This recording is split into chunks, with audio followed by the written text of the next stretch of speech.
நேற்று தலைவர் பிரபாகரன் அவர்களோட அண்ணன் மகனை சீமான் எவ்வளோ கேவலமாக பேசினார் அப்படின்றது நீங்கள் எல்லாரும் பார்த்துருப்பீங்க.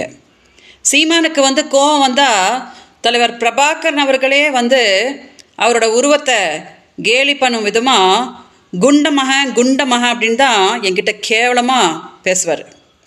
அந்த மாதிரி சீமான் என்கிட்ட ஃபோனில் பேசியிருக்கிற பல ஆடியோஸை நான் 2011 அஇஅதிமுகவோட காலகட்டத்தில் சீமான் மேலே போய் கம்ப்ளைண்ட் கொடுத்தேன் இல்லையா, அப்போது தலைவர் பிரபாகரனை எவ்வளோ கொச்சையாக பேசியிருக்கார் பாருங்க அப்படின்னு அந்த ஆடியோ கூட நான் காவல்துறைக்கிட்ட காட்டினேன். அவங்களுக்கே ஆச்சரியமாகி போச்சு.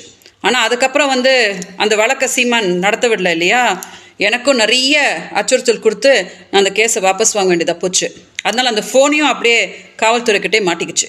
இன்றைக்கி அந்த ஃபோன் என்கிட்ட இருந்துச்சுன்னா உலகமே ஷாக் ஆகிறபடி நிறைய ஆடியோஸை சீமான் தலைவர் பிரபாகரனை பற்றி கொச்சையாக பேசியிருக்கிறத நான் டெலிகாஸ்ட் பண்ணி காட்டி இருந்திருப்பேன்.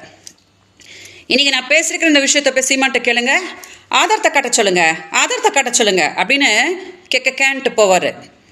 சீமான்ட்ட நான் சொல்கிறேன், நேற்று மீடியா முன்னாடி சொன்னார் இல்லையா, என் மகனுக்கு தலைவர் பிரபாகரன் தான் பெரியப்பா அப்படின்னுட்டு. அந்த குழந்தை மேலே சத்தியம் பண்ணி சொல்லுங்கள் சீமான், தலைவர் பிரபாகரனை நீங்கள் பாடி ஷேமிங் பண்ணுற விதமாக குண்டமக அப்படின்னு நீங்கள் சொன்னதே கிடையாது அப்படின்னு சத்தியம் பண்ணி சொல்லுங்கள். நான் கும்புற சிவபெருமான் மேலே சத்தியம் பண்ணி நான் சொல்லுவேன். ஏன்னா இதே காது சீமான் தலைவர் பிரபாகரனை கொச்சையாக பேசியிருக்கிறது கேட்டிருக்குது.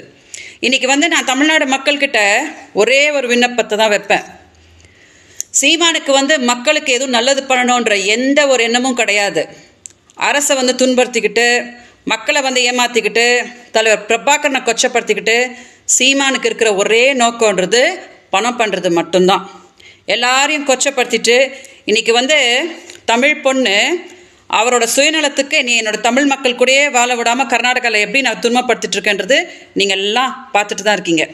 அதனால் நான் என்ன கேட்குறேன் தெரியுமா, எல்லார் வாழ்க்கையும் சீரழிச்சிட்டு மக்கள்கிட்ட போய் ஓட்டு கேட்டு மக்கள் ஓட்டு போட்டுட்டாங்கன்னா நம்ம முதலமைச்சர் ஆகலாம் அப்படின்னு சீமான் நினைக்கிறாரு இல்லையா, அதுக்கு சரியான பதிலடி நீங்கள் தான் கொடுக்க முடியும். அதனால் தயவு செஞ்சு என்னை நேசிக்கிறவங்க யாரும் சீமானை ஆதரிக்காதீங்க. மீடியா தயவு செஞ்சு இந்த வீடியோவை மக்கள் பார்க்கும்படி டெலிகாஸ்ட் பண்ணுங்கள். வணக்கம்.